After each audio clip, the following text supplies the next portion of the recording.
నమస్కారం ETV news కి స్వాగతం ముందుగా ముఖ్యాంశాలు నవ్యాంధ్ర రాజధాని నిర్మాణంలో నేడు కీలక ఘట్టం పరిపాలనా నగరానికి శంకుస్థాపన ఆర్బీఐ శాఖ అంతర్గత రహదారులకు భూమి పూజ ఆర్థిక ప్యాకేజీకి చట్టబద్దత రాయితీల కోసం ఆంధ్రప్రదేశ్ సర్కారు పట్టు నేడు జైట్లీతో చంద్రబాబు కీలక భేటీ శంకుస్థాపన సభలో తాయిలాలు ప్రకటించే అవకాశం తెలంగాణలో జనాభా ప్రాతిపదికన బీసీలకు రిజర్వేషన్లు తమిళనాడు తరహాలో చట్టం తెస్తామన్న కేసీఆర్ ముస్లింలకు కోటా పెంచుతామని వెల్లడి తెలంగాణలో ఆందోళన చేస్తున్న హోంగార్డులపై క్రిమినల్ కేసులు నమోదు సమస్యలను ప్రభుత్వం సానుభూతితో పరిశీలిస్తోందన్న కేసీఆర్ ఆంధ్రప్రదేశ్లో గ్రూప్ 2 ఉద్యోగాలకు ఈ నెల 31న నోటిఫికేషన్ 750 పోస్టుల భర్తీకి రంగం సిద్దం చేస్తున్న ఏపీపీఎస్సీ కోస్తాకు తప్పిన కయాంత్ తుఫాను పెనుగండం బలహీనపడి వాయుగుండంగా మార్పు నేడు అల్పపీడనంగా మారే అవకాశం ఆంధ్ర ఒడిశా సరిహద్దుల్లో కొనసాగుతున్న ఉత్కంఠ ఆర్కే తమ అదుపులో లేరని పోలీసుల వెల్లడి ప్రతీకార చర్యకు దిగిన పాకిస్తాన్ ఇస్లామాబాద్ లో భారత దౌత్యాధికారి దేశ బహిష్కరణ సరిహద్దుల్లో పెద్ద ఎత్తున కాల్పులు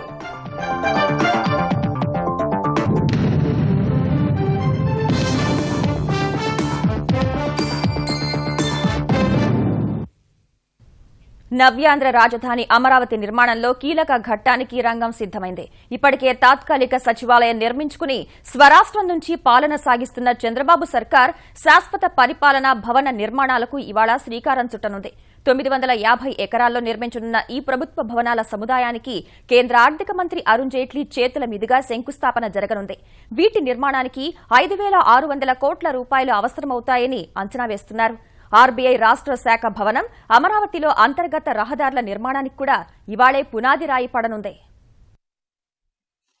అమరావతిలో ప్రభుత్వ పాలనకు కీలకమైన పరిపాలనా భవనాల శంకుస్థాపన కార్యక్రమానికి సర్వం సిద్దమైంది రాజధాని ప్రాంతంలోని లింగాయపాలెం రాయపూడి మధ్య కేంద్ర ఆర్థిక మంత్రి అరుణ్ జైట్లీ పరిపాలనా భవనాల నిర్మాణాలకు శంకుస్థాపన చేయనున్నారు ముఖ్యమంత్రి చంద్రబాబు నాయుడు కేంద్ర మంత్రులు వెంకయ్యనాయుడు అశోక్ గజపతిరాజు సుజనా చౌదరి ఈ కార్యక్రమంలో పాల్గొననున్నారు శాసనసభ మండలి భవనాలు రాజ్ భవన్ ముఖ్యమంత్రి నివాస భవనం ప్రభుత్వ విభాగాధిపతుల కార్యాలయాలు మంత్రులు అధికారులు ఉద్యోగుల నివాస గృహాలు వంటివన్నీ ప్రభుత్వ భవనాల సముదాయంలో భాగంగా నిర్మించారు 2018 డిసెంబర్ నాటికి ఈ భవనాల నిర్మాణం పూర్తి చేయాలని ఆంధ్రప్రదేశ్ సర్కారు భావిస్తోంది యుద్ధ ప్రాతిపదికన పనులు రోజు రోజుకి కూడా మరి రూపం మారేటువంటి అవకాశం ఉంది క్యాపిటల్ కూడా ఎందుకంటే 2018 డిసెంబర్ నాటికి మొత్తం ఈ ప్రాంతంలో ఇంటర్నల్ రోడ్స్ కానీ డ్రైనేజెస్ అండర్ గ్రౌండ్ డ్రైనేజ్ కానీ అండర్ గ్రౌండ్ పవర్ కేబుల్స్ కానీ అన్ని రకాలుగా కూడా కార్యరూపం ఈ ప్రాంతంలో ఉన్నటువంటి అందరూ వచ్చి ఈ కార్యక్రమాన్ని విజయవంతం చేయాలని కూడా కోరుతా ఉన్నాం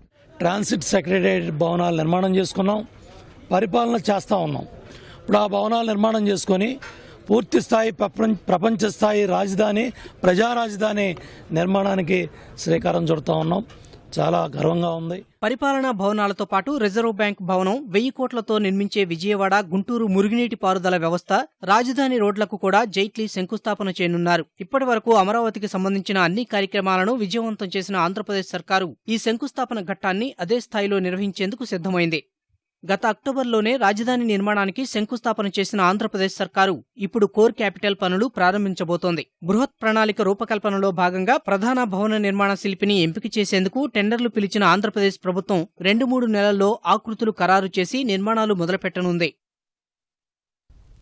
ఆంధ్రప్రదేశ్కు వస్తున్న కేంద్ర ఆర్థిక మంత్రి అరుణ్ జైట్లీతో ముఖ్యమంత్రి చంద్రబాబు కీలక భేటీ నిర్వహించనున్నారు ప్రభుత్వం తరపున మధ్యాహ్నం విందు ఏర్పాటు చేసిన ముఖ్యమంత్రి అనంతరం జైట్లీతో రాష్ట్ర ఆర్థిక స్థితిగతులు కేంద్రం చేయాల్సిన సాయంపై ప్రత్యేకంగా చర్చించనున్నారు అమరావతికి నిధులు రాజధాని రైతులు అమ్ముకునే స్థలాలకు క్యాపిటల్ గెయిన్స్ పన్ను రాయితీ ఈఏపీ ప్రాజెక్టులకు సాయం పోలవరానికి నాబార్డు రుణం జాతీయ సంస్థల ఏర్పాటు సహా మరికొన్ని అంశాలను జైట్లీ దృష్టికి తీసుకురావాలని ఏపీ ప్రభుత్వం నిర్ణయించింది కేంద్రం ప్రకటించిన ఆర్థిక ప్యాకేజీకి త్వరితగతిన చట్టబద్దత కల్పించే అంశాన్ని జైట్లీ దృష్టికి తీసుకురానున్నారు లింగాయపాలెంలో జరిగే భారీ బహిరంగ సభలో పాల్గొనున్న జైట్లీ ఆంధ్రప్రదేశ్కు మరికొన్ని తాయిలాలు ప్రకటించే అవకాశం ఉందని ప్రభుత్వ వర్గాలు అంచనా వేస్తున్నాయి ఇష్యూస్ ఉన్నా ఫైనాన్సెస్ సంబంధించినంత వరకు కూడా అవన్నీ ఒకసారి లేవనెత్తి ఆయన అప్రూవల్ కావాలి కాబట్టి ప్రతి దానికి కూడా ఆయన సహకారం కావాలి కాబట్టి తప్పకుండా జైట్లీ గారితో ఈ ఇష్యూస్ అన్ని కూడా మన రాష్ట్రానికి సంబంధించిన అన్ని ఇష్యూస్ డిస్కస్ చేస్తారు. స్పెషల్ ప్యాకేజ్ కూడా అనౌన్స్ చేశారు.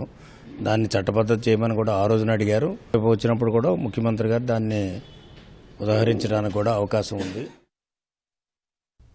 సమాజంలో దారిద్ర్య రేఖకు దిగువ ఉన్న కుటుంబాలను ఎగువకు తీసుకురావడమే లక్ష్యంగా తెలంగాణ ప్రభుత్వం పనిచేస్తుందని ముఖ్యమంత్రి కేసీఆర్ అన్నారు. తెలంగాణలో 80% పైగా బలహీన వర్గాల ప్రజలు ఉన్నారన్న కేసీఆర్ జనాభా ప్రాతిపదికన బీసీలకు రిజర్వేషన్లు అమలు చేస్తామని స్పష్టం చేశారు. ఈ మేరకు తమిళనాడు తరహాలో శాసనసభలో చట్టం చేసి పార్లమెంట్కు పంపుతామన్నారు. వెనుకబడిన తరగతులకు నష్టం కలగకుండా ముస్లిం రిజర్వేషన్లు కూడా పెంచుతామన్నారు. ప్రమాణ స్వీకారం అనంతరం క్యాంపు కార్యాలయంలో తనను కలిసిన బీసీ కమిషన్ నూతన పాలకవర్గానికి దిశానిర్దేశం చేసిన కేసీఆర్ సమాజంలోని వివిధ కులాల స్థితిగతుల్ని అధ్యయనం చేసి ప్రభుత్వానికి తగు సూచనలు, ప్రతిపాదనలు చేయాలని కోరారు. తెలంగాణలో కొత్త సచివాలయ నిర్మాణం నేపథ్యంలో కార్యాలయాల తరలింపు కోసం భవనాల ఎంపిక బాధ్యతను ప్రభుత్వం మంత్రులకు అప్పగించింది. మంత్రుల ఆధ్వర్యంలో ఆయా శాఖల అధికారులు సమావేశమై భవనాలను ఎంపిక చేయాలని సూచించింది. భద్రత, మౌలిక వస్తువులు, ఇతర అంశాలను ప్రామాణికంగా తీసుకోవాలని నిర్దేశించింది. మంత్రులు, కార్యదర్శులు, విభాగాలు ఒకే చోట ఉండాలని, శాఖకు సంబంధించి సొంత భవనాలకే ప్రాధాన్యం ఇవ్వాలని, తప్పనిసరి అయితేనే ప్రైవేటు భవనాలను పరిశీలించాలని సూచించింది. వ్యాపార సంస్థలు అద్దె భవనాలతో కలిసి సచివాలయ భవనాలు ఉండరాదని పేర్కొన్న ప్రభుత్వం భవనానికి పటిష్టమైన బందోబస్తు కల్పించాలని ఆదేశించింది. భవనాలు సున్నిత, సమస్యాత్మక ప్రాంతాలకు దూరంగా ఉండాలని, విద్యుత్తు, మంచినీరు, మరుగుదొడ్లు, సందర్శకుల గదులు, మహిళలకు విశ్రాంతి గదులు, భోజనశాలలు తదితర వస్తువులతో పాటు రవాణా సౌకర్యం తప్పనిసరిగా ఉండేలా జాగ్రత్త పడాలని నిర్దేశించింది. తెలంగాణలో తమ డిమాండ్ల సాధన కోసం ఆందోళన చేపట్టిన హోంగార్డులపై పోలీసులు క్రిమినల్ కేసులు నమోదు చేశారు. పోలీస్ ఫోర్స్ చట్టాన్ని ఉల్లంఘించి నిరసనలు, ఆందోళనలు చేపట్టినందున పలువురు హోంగార్డులపై అంబర్పేట, గాంధీనగర్, సైఫాబాద్, చిలకలగూడ, మారేడుపల్లి పోలీస్ స్టేషన్ల పరిధిలో 10 సెక్షన్ల కింద కేసులు నమోదు చేసినట్టు హోంగార్డ్స్ కమాండెంట్ వెల్లడించారు. ఆందోళన సమయంలో చిత్రీకరించిన దృశ్యాల ఆధారంగా హోంగార్డులపై కేసులు నమోదు చేసినట్లు పేర్కొన్నారు. గురువారం హోంగార్డుల ధర్నాను పోలీసులు విరమింపచేసినప్పటికీ నేటి నుంచి వారు ఏ విధంగా విధుల్లోకి వెళ్తారనేది ప్రశ్నార్థకంగా మారింది. తెలంగాణ వ్యాప్తంగా ఉన్న 19,000 మంది హోంగార్డుల సమస్యలను పరిష్కరిస్తామని ముఖ్యమంత్రి కేసీఆర్ తెలిపారు. వారి సమస్యల్ని ప్రభుత్వం సానుభూతితో పరిశీలిస్తోందన్న కేసీఆర్ ఏ సర్కారు చేయని విధంగా హోంగార్డుల సంక్షేమానికి తమ ప్రభుత్వం చర్యలు తీసుకుందని వివరించారు. ఆంధ్రప్రదేశ్లో నియోజకవర్గానికి ఒక క్రీడా వికాస కేంద్రం ఉండేలా నూతన క్రీడా విధానాన్ని తీసుకురావాలని అధికారులకు ముఖ్యమంత్రి చంద్రబాబు నాయుడు సూచించారు. ఆంధ్రప్రదేశ్ నూతన క్రీడా విధానం ముసాయిదాపై సమీక్షించిన చంద్రబాబు ప్రతి విద్యాసంస్థలో ఖచ్చితంగా ఆట స్థలం ఉండేలా నిబంధనలు విధించి అమలు చేయాలని ఆదేశించారు. కార్పొరేట్, పారిశ్రామిక వర్గాల వారిని ఈ కార్యక్రమంలో భాగస్వాముల్ని చేసి క్రీడా స్థలాలను సమకూర్చుకోవాలని చెప్పారు. జాతీయ క్రీడల్లో ఆంధ్రప్రదేశ్ మొదటి 3 స్థానాల్లో నిలిచేలా లక్ష్యం పెట్టుకుని పనిచేయాలని అధికారులకు ఆయన సూచించారు. పీపీపీ పద్దతిలో క్రీడా మైదానాలు నిర్మించడం, క్రీడాకారులకు అత్యుత్తమ శిక్షణ ఇప్పించడం వంటి కార్యక్రమాలతో మట్టిలో మాణిక్యాలను వెలికితీసి పతకాలు సాధించేలా చూడాలన్నారు. క్రీడల్లో రాణించే విద్యార్థులకు వార్షిక పరీక్షల మార్కుల్లో వెయిటేజీ ఇవ్వాలని సూచించారు. అనేక గ్రామీణ క్రీడలు ఆంధ్రప్రదేశ్లోనే పురుడు పోసుకున్నాయని గుర్తు చేస్తూ కబడ్డీ, ఖోఖో వంటి ఆటల్లో అంతర్జాతీయ పోటీలు నిర్వహించాలని సూచించారు. ఆంధ్రప్రదేశ్లోని దళిత, గిరిజన వర్గాల నుంచి పారిశ్రామికవేత్తలను తయారు చేయడమే తమ ధ్యేయమని ముఖ్యమంత్రి చంద్రబాబు తెలిపారు. విజయవాడలో జరిగిన చంద్రన్న దళిత బాట కార్యక్రమంలో పాల్గొన్న ఆయన తెలుగుదేశం నాయకులు దళితులకు అండగా నిలవాలని సూచించారు. జన చైతన్య యాత్రలకు ముందే దళిత వాడలకు వెళ్లి వాళ్లను చైతన్యపరచాలన్నారు. దళితులకు కాంగ్రెస్ పార్టీ తీవ్ర అన్యాయం చేసిందన్న చంద్రబాబు దళిత వాడలకు అభివృద్ది ఫలాలు చేర్చడమే తమ ప్రభుత్వ లక్ష్యమని స్పష్టం చేశారు. రాష్ట్ర వ్యాప్తంగా 100 రెసిడెన్షియల్ పాఠశాలలు తెరిచి 2 లక్షల మందికి మెరుగైన విద్య అందిస్తామన్న ముఖ్యమంత్రి విదేశాల్లో చదువుకునే ఎస్సీ, ఎస్టీ విద్యార్థులకు 10 లక్షల ఆర్థిక సాయం చేస్తామన్నారు. పారిశుధ్యానికి అధిక ప్రాధాన్యం ఇవ్వాలని సూచించిన చంద్రబాబు ఈ సంవత్సరం 5 లక్షల మంది పేదలకు ఇళ్లు నిర్మిస్తామని హామీ ఇచ్చారు. స్టాండప్ కానీ ఇలాంటి కార్యక్రమాలు ఉన్నాయి. చదువుకున్న యువత ముందుకు రావాలి. ఉద్యోగాలు వచ్చిన వాళ్ళు ఉద్యోగాలు చేస్తారు. మిగిలిన వాళ్ళు పారిశ్రామికవేత్తలుగా మీరు తయారు కావాలి. డబ్బులుండేవాడే పారిశ్రామికవేత్త కాదు. షెడ్యూల్ కులాల్లో కూడా పారిశ్రామికవేత్తలు తయారు చేయాలని, వ్యాపారవేత్తలుగా తయారు చేయాలని నేను కలలుగంటున్నానని చెప్పి కూడా నేను మీకు తెలియజేస్తున్నా.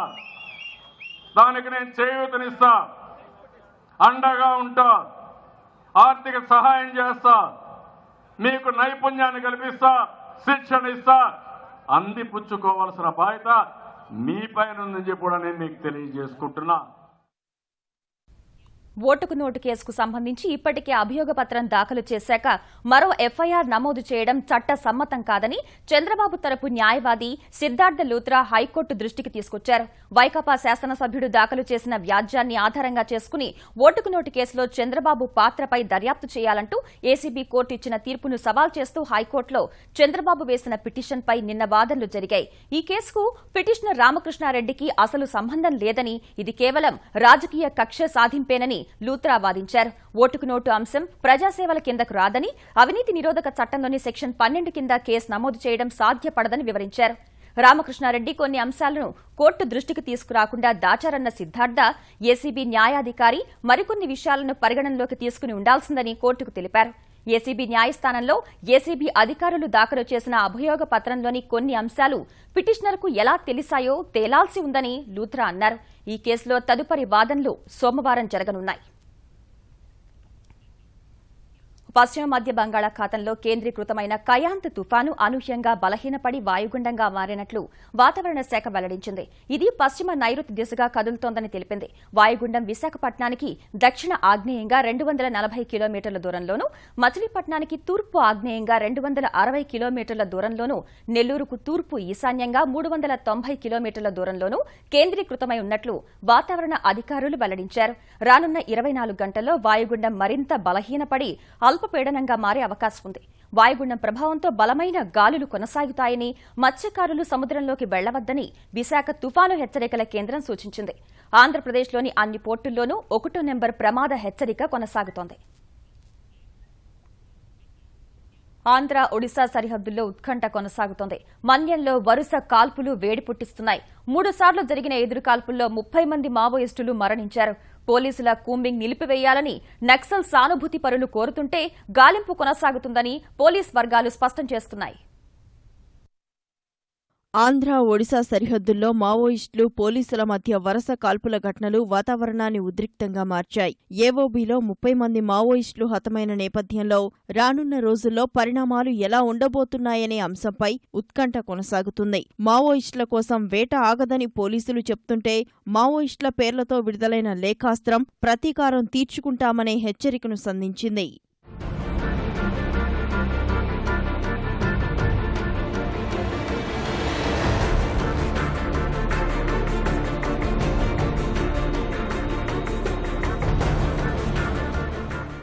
మావోయిస్టులను పోలీసులు నిర్బంధించి హత్యాకాండకు పాల్పడుతున్నారని నక్సల్స్ సానుభూతి పరులు చేస్తున్న విమర్శలపై స్పందించిన విశాఖ జిల్లా ఎస్పీ తాము ఎవర్నీ నిర్బంధంలో ఉంచుకోలేదని స్పష్టం చేశారు. గాలింపు కొనసాగుతుందని తేల్చి చెప్పారు.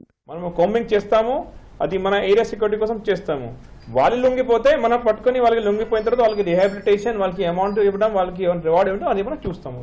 ఆర్కే మన తరఫున లేదు, మన పరిధిలో లేదు. ఎందుకంటే నేను ఎందుకు ఉంచుకున్నాను వాళ్ళకి, నాతో ఏంటి, నేను వాళ్ళకి ముందు బయట చూపించేస్తాను. ఆల్రెడీ మనం 2 మావోయిస్ట్ ట్రీట్మెంట్ చేస్తున్నాను. ఇప్పుడు now also we are taking care of 2 Maoist. Maoist ఉద్యమంపై గిరిజనుల నుంచి వ్యతిరేకత వ్యక్తమవుతున్న పరిస్థితులు కూడా కనిపిస్తున్నాయి. మావోయిస్టుల హత్యాకాండ అంటూ విశాఖలో వెలసిన పోస్టర్లు, గిరిజనులు రోడ్లపైకి వచ్చి తమ చుట్టూ హింసాత్మక వాతావరణం పెచ్చురిల్లుతోందని ఆవేదన వ్యక్తం చేయడం వంటి పరిణామాలు మావోయిస్టు సానుభూతి పరులకు మింగుడు పడ్డం లేదు. గిరిజనులపై మావోయిస్టులు హింసకు పాల్పడుతూ భయాందోళనలకు గురిచేస్తున్నారని పోలీసులు అంటున్నారు. ఎట్లా మన పోలీస్ మావోయిస్ట్ మీద ఎట్లా జరుగుతుంది, వార్ జరుగుతుంది, వాళ్ళు మనకి డబ్బులు కొడతారా, మనం వాళ్ళకి చేస్తాం. తర్వాత మన ఈ అంతా స్టోరీలో గిరిజన్ ఎట్లా సఫర్ అయిపోతారా, వాళ్ళకి గిరిజన్ చూపించాలా, మనం ఎందుకు సఫర్ అయిపోవాలి, వాళ్ళే చూపించాలా. దీని అంతా స్టోరీలో మావోయిస్ట్తో గిరిజన్కి ఏం లాభం రాలేదు కదా, ఓన్లీ దట్స్ అండ్ అగ్రిమెంట్ జరుగుతుంది అక్కడే. గతంలో ఎన్నడూ లేని విధంగా ఆంధ్ర ఒడిశా సరిహద్దుల్లోని గిరిజన గూడెల్లో మాత్రం ఆందోళన కనిపిస్తుంది. పోలీసులు మావోయిస్టుల మధ్య జరుగుతున్న ప్రచ్ఛన్న యుద్ధం తమ జీవనానికి ఆటంకం కలిగిస్తుందని వారు ఆవేదన వ్యక్తం చేస్తున్నారు. తెలంగాణ ప్రజల తాగునీటి కష్టాలను తీర్చడానికి తెరాస సర్కార్ చేపట్టిన మిషన్ భగీరథకు 1350 కోట్ల రూపాయల రుణం ఇచ్చేందుకు యునైటెడ్ బ్యాంక్ ఆఫ్ ఇండియా ముందుకొచ్చింది. సచివాలయంలో పంచాయతీరాజ్ ప్రత్యేక ప్రధాన కార్యదర్శి ఎస్పీ సింగ్ ను కలిసిన ఆ bank MD Pavan Bajaj mission భగీరథకు రుణ సాయం చేయడానికి అంగీకరించారు. నాబార్డ్, హడ్కోతో పాటు 13 వాణిజ్య బ్యాంకులతో ఇప్పటివరకు 28,938 కోట్ల రూపాయల విలువైన పనులకు ఒప్పందం కుదరగా అందులో 22,959 కోట్లు బ్యాంకు రుణాలేనని ఎస్పీ సింగ్ తెలిపారు. ఈ రుణాలకు సంబంధించిన చెల్లింపులను బ్యాంకులు దశల వారీగా చేస్తున్నాయన్నారు. ఉద్యోగార్థుల వయో పరిమితికి సంబంధించి ఆంధ్రప్రదేశ్ ప్రభుత్వం స్పష్టత ఇస్తే ఈ నెలాఖరికే గ్రూప్ 2 నోటిఫికేషన్ వెలువడే అవకాశం ఉంది. అభ్యర్థులు కోరుతున్నట్లు వయో పరిమితిని 40 నుంచి 42కు పెంచుతూ ప్రభుత్వం నిర్ణయం తీసుకున్న పక్షంలో నోటిఫికేషన్ విడుదలలో జాప్యం ఉంటుందని, లేదంటే ఈ నెల 31నే ప్రకటన విడుదల చేస్తామని ఏపీపీఎస్సీ పేర్కొంది. గ్రూప్ 3 నోటిఫికేషన్ మాత్రం నవంబర్ నెలాఖరులో ఉంటుందని తెలిపింది. నోటిఫికేషన్ జారీ చేసే నాటికి 1:12 లేదా 1:15 నిష్పత్తిలో అభ్యర్థుల్ని స్క్రీనింగ్ పరీక్ష నుంచి ప్రధాన పరీక్షకు ఎంపిక చేసే అంశంలో ప్రభుత్వం నుంచి అధికారిక ఉత్తర్వులు రాకుంటే పాత పద్ధతినే కొనసాగిస్తామని ఏపీపీఎస్సీ తెలిపింది. గ్రూప్ 2 ద్వారా 750 పోస్టులను భర్తీ చేయనున్నట్లు వెల్లడించింది. జిల్లాల పునర్విభజన ద్వారా తెలంగాణ ప్రభుత్వం ప్రజలకు పాలనను దగ్గర చేస్తే ప్రతిపక్షాలు అనవసరపు విమర్శలు చేయడం సరికాదని తెలంగాణ నీటిపారుదల శాఖ మంత్రి హరీష్ రావు వ్యాఖ్యానించారు. సంగారెడ్డి జిల్లా నారాయణఖేడ్ నియోజకవర్గ పరిధిలో గురువారం అనేక అభివృద్ది కార్యక్రమాల్లో పాల్గొన్న హరీష్, కేసీఆర్ అధికారంలోకి వచ్చిన తర్వాత రాష్ట్ర వ్యాప్తంగా 271 గురుకులాలు ప్రారంభించామని అన్నారు. మొత్తం స్వాతంత్రం వచ్చిన 60 ఏళ్లలో మనను పరిపాలించిన కాంగ్రెస్ తెలుగుదేశం నాయకులు పెట్టిన SC, ST, BC residential school ఎన్ని అంటే 267. ఈ ఒక్క సంవత్సరమే 271 స్కూల్ స్టార్ట్ చేసినాం మనం. ఆంధ్రప్రదేశ్కు ప్రత్యేక హోదా సాధన కోసం తమ పార్టీ ఎంపీలతో రాజీనామా చేయిస్తామని వైకాపా అధినేత జగన్ ప్రకటించిన వేళ ఆ పార్టీ పార్లమెంట్ సభ్యుడు మేకపాటి రాజమోహన్ రెడ్డి భిన్నంగా స్పందించారు. రాజీనామాల అంశాన్ని జగన్ తమతో చర్చించలేదన్న మేకపాటి పదవులు వదులుకునే ముందు మిగతా ప్రత్యామ్నాయాలు కూడా ఆలోచిస్తామని తెలిపారు. ప్రత్యేక హోదా వస్తే పరిశ్రమలు సహా రాష్ట్రం గణనీయంగా అభివృద్ది చెందుతుందన్న ఆయన పార్టీ ఆదేశిస్తే తప్పక రాజీనామా చేస్తామని వెల్లడించారు. గారు చెప్పారు, ఒక పార్టీ అధ్యక్షుడిగా, మా పార్టీ అధ్యక్షుడిగా ఆయన చెప్పారు. ఆయన ఏం ఆలోచిస్తున్నారో నాకు ఇంకా తెలియదు. మొన్న నేను కర్నూలులో ఒకసారి చెప్పారు కదా, మొన్న అది మాత్రమే విన్నాను. నేను ఆయనతో ఏమి మాట్లాడలేదు. ఒకవేళ ఈ రాష్ట్రంకి తప్పనిసరి మా రాజీనామాలు అవసరమయ్యి పార్టీ ఆదేశిస్తే తప్పనిసరిగా చేస్తాం. కాకపోతే దానికంటే ముందు అన్ని ప్రత్యామ్నాయాలు చూస్తాం. మేము అందరినీ రిక్వెస్ట్ చేస్తాం, పార్లమెంట్లో అడుగుతాం, పార్లమెంట్లో డిమాండ్ చేస్తాం. ఆంధ్రప్రదేశ్లోని ఒప్పంద ఉద్యోగుల క్రమబద్దీకరణకు న్యాయస్థానాలు తీర్పులు అడ్డంకిగా మారిన వేళ కనీసం వాళ్ల జీతాలైనా పెంచాలని ఏపీ ఎన్జీఓ అధ్యక్షుడు అశోక్ బాబు ముఖ్యమంత్రి చంద్రబాబుకి విజ్ఞప్తి చేశారు. విజయవాడ ముఖ్యమంత్రి కార్యాలయంలో చంద్రబాబును కలిసిన ఉద్యోగులు కరవు భత్యం డీఏ, సిపిఎస్ ఉద్యోగులకు గ్రాట్యుటీ మంజూరు చేయాలని కోరారు.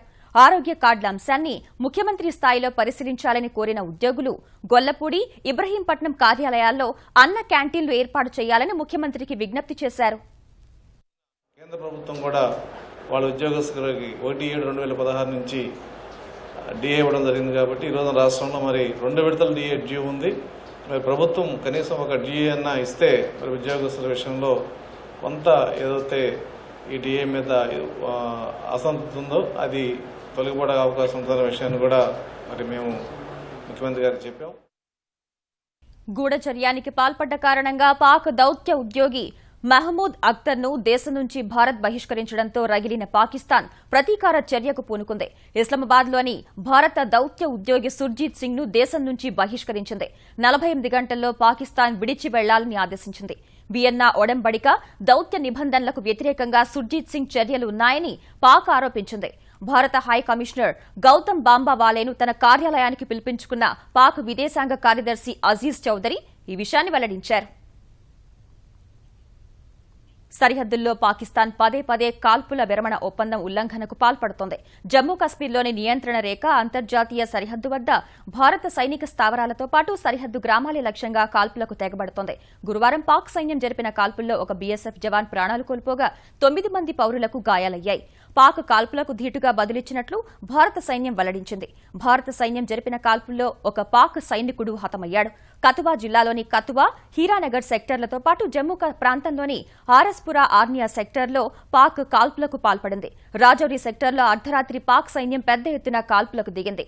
సరిహద్దు గ్రామాల ప్రజలు సురక్షిత ప్రాంతాలకు తరలి వెళ్లారు. రాజకీయాలను దరిచేరనీయకుండా విధులు నిర్వర్తించాలని యువ ఐఏఎస్లకు ప్రధాని నరేంద్ర మోదీ సూచించారు. కేంద్రంలో సహాయ కార్యదర్శులుగా 3 నెలల విధులు పూర్తి చేసుకున్న 2014 ఏడాది ఐఏఎస్ బ్యాచ్ అధికారుల బృందం స్వచ్ఛ భారత్, పర్యాటకం సహా 8 అంశాలపై ప్రధానికి దృశ్య రూప నివేదిక సమర్పించింది. వారి నివేదికపై సంతృప్తి వ్యక్తం చేసిన ప్రధాని నిర్వహణలో వ్యవహరించాల్సిన తీరుపై దిశానిర్దేశం చేశారు. బృంద స్ఫూర్తితో పనిచేసే సంప్రదాయాన్ని అలవర్చుకోవాలని సూచించిన మోదీ విధి నిర్వహణలో తీసుకునే నిర్ణయాలు పేద ప్రజలు, దేశ ప్రయోజనాలకు ఏమాత్రం విఘాతం కలిగించకుండా నడుచుకోవాలని ఉద్బోధించారు. సెన్సార్ బోర్డు పనితీరుపై విమర్శలు రావడం సహా తరచూ వివాదాల్లో చిక్కుకుంటున్న వేళ 60 ఏళ్ల నాటి సినిమాటోగ్రఫీ చట్టంలో మార్పులు తీసుకురావాలని కేంద్రం ప్రణాళికలు రచిస్తోంది. ఇందుకు సంబంధించి justice Mudgal committee, Shyam Benegal committee ఇచ్చిన సిఫార్సుల్ని పరిశీలిస్తున్నట్లు కేంద్ర సమాచార ప్రసార శాఖ మంత్రి వెంకయ్యనాయుడు చెప్పారు. 2 కమిటీలు కీలక సిఫార్సులు చేశాయని పీటీఐ ముఖాముఖిలో వెల్లడించిన వెంకయ్య వాటిపై అధ్యయనం చేసి తర్వాత ప్రస్తుత చట్టంలో కొన్ని మార్పులు చేసే అవకాశం ఉందని తెలిపారు. వచ్చే శీతాకాల సమావేశాల్లో చట్ట సవరణ చేసే అంశంపై స్పష్టమైన హామీ ఇవ్వలేమన్న ఆయన కమిటీల సిఫార్సులపై సెన్సార్ బోర్డు సభ్యుల అభిప్రాయాలు కూడా తీసుకోవాల్సి ఉందని, వాటిని సేకరించాలని బోర్డు కార్యదర్శికి సూచించినట్టు వెల్లడించారు.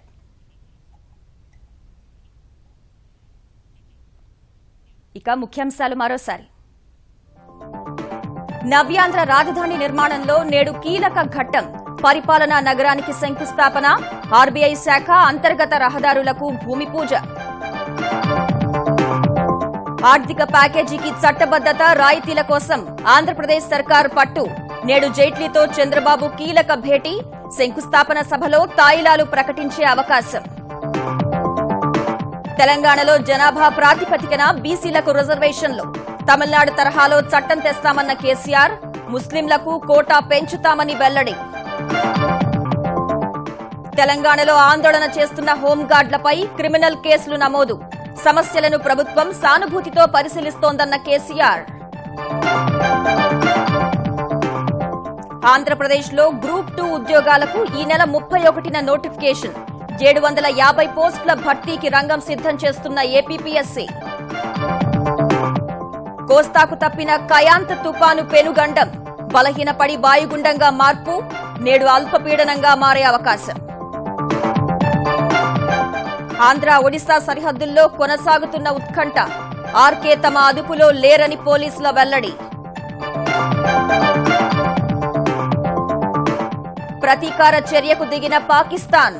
ఇస్లామాబాద్లో భారత దౌత్యాధికారి దేశ బహిష్కరణ, సరిహద్దుల్లో పెద్ద ఎత్తున కాల్పులు.